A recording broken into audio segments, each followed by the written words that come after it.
Okay, I had the pleasure of speaking with Angus Wong, campaign strategist at SumOfUs, which represents thousands of Canadian bank investors. First, however, some headlines. We have Australia's new leader, Anthony Albanese. He has vowed to take the country into a new direction with a big shift in climate policy. Let's see how that goes.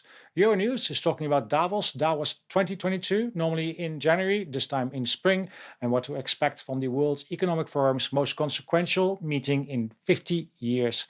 The WEF has never been confronted with such unprecedented global issues, with the world recovering from COVID, grappling to contain the impacts of climate crisis and the invasion of Ukraine.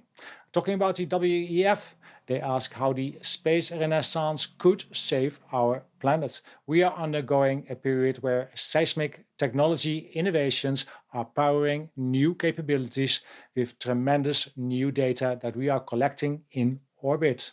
Bill Gates is explaining that you can do a lot right now to fight climate change. He says, buy climate friendly products. This will help drive down the cost. Vote and start local infrastructure changes. And I would like to add, do not fly your private plane around the world to advocate changes. Please give a good example. And if you like this program, there's a button there. It says subscribe, and also a button that says like. Thank you. Okay, Angus Wong, campaign strategist at SumOfUs, representing thousands of Canadian bank investors.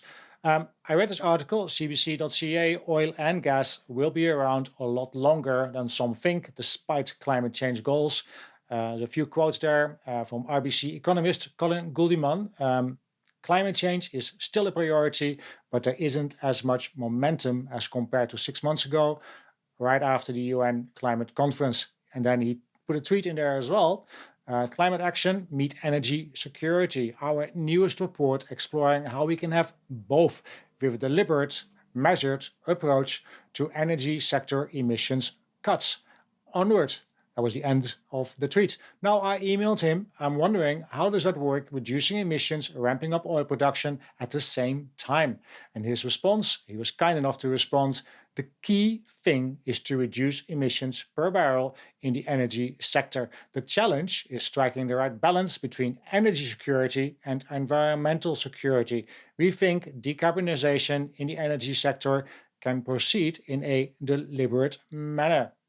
We can also up the efforts in other sectors to account for rising oil sector emissions, as long as it's clear the oil and gas industry is making investments aligned to a net zero world.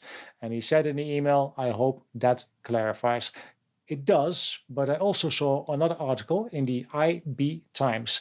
And that article said Canada banks face greenwashing claims as oil and gas firms obtain sustainable financing. And some comments there from Angus Wong. Now, the article itself is talking about the fact that Canadian banks have increased the amount of sustainability-linked financing, that's SLF, they extend to oil and gas clients. Now, SLF itself does not require the funds themselves to be used for climate-friendly purposes. And Angus said, and I quote, this is a dangerous path to go down. He also said these are just loans and bonds, and adding a word, just one word, like sustainability, and adding it to sustainable financing numbers really smacks of greenwashing. I asked him, why is that? So sustainability linked financing is a loan where the interest rates go up if certain environmental, social, or governance ESG requirements are met or not met. So if you fail on your governance stuff, you have a higher interest rate, for instance. So, but the money loaned can be used in any way the borrower wants, even if they don't meet those sustainability targets. Like, it's going to be years down the future, and those numbers are already accounted for. So that to me is already greenwashing in itself. So take, for example, the group of banks that includes all the major banks in Canada, plus HSBC, plus a branch of the Bank of America that has just loaned $1.5 billion to the pipeline company Enbridge. Of that 1.5 billion loan, 1.1 billion is linked as sustainability links. So Enbridge, to get a little bit more into it, and people can just read up on it on the internet, is an infamous company behind the controversial Line 3 pipeline that tramples on indigenous rights. In the case of Enbridge, they set some to me ESG requirements for the $1.1 billion loan, such as increased racial diversity amongst its staff, a noble cause, and the number of women on its board of directors, great. And so as long as they meet these social goals, their interest rate won't be affected.